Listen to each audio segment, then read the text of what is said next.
রাত্রে আছে, দিনে আছে, সন্ধ্যায় আছে, মাগরিবের পরে আছে, রাতে 11টা 12টা 1টা বা 3টা বা 4টা, সকাল 4টা পর্যন্ত নামে। এগুলি কি আপনাদের ঘর বাড়ির সমস্যা করে? গড় বাড়ি ভাঙে, গরু বাছুর ক্ষতি করে, মানুষ মারা যায়।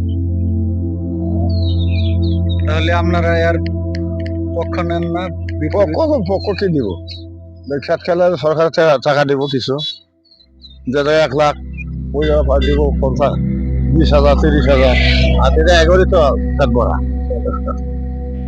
এইভাবে বর্তমান সরকারি লোকের তো তাদেরই পেট ভরে না, আপনাদের পেট কই থেকে ভরবে? বলবো থেকে ঠিক আছে, বলবো।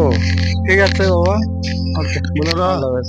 আইতাছে 50,000 60,000, তোমার দিলে 20,000 30,000, বলে দিলাম পাবলিকরা দিলাম লোক দেখানো। লোক দেখালো। আচ্ছা, বলে হাতি মারা যাবো না, হাতি মারলে জেল হবো। হ্যাঁ, সরকারি সম্পত্তি ক্ষতি হবে। 14 বছর জেল, 70 বছর, 14 বছর 14 বছর। আচ্ছা আচ্ছা, মারা যাবে, শোয়া যাবো না। ঠিক আছে। সো গাইস, আপনারা দেখতেই পাচ্ছেন, আমাদের কাকার সাথে কথা বললাম, হাতি কখন আসে কখন যায় সে বলেছে।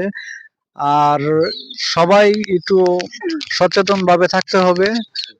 আর মাননীয় সরকারকেও বলি, আমাদের এই কাকা বাবুদের যারা পাহাড়ি অঞ্চলে থাকে তাদেরকে একটু আপনি সুনজরে দেখবেন।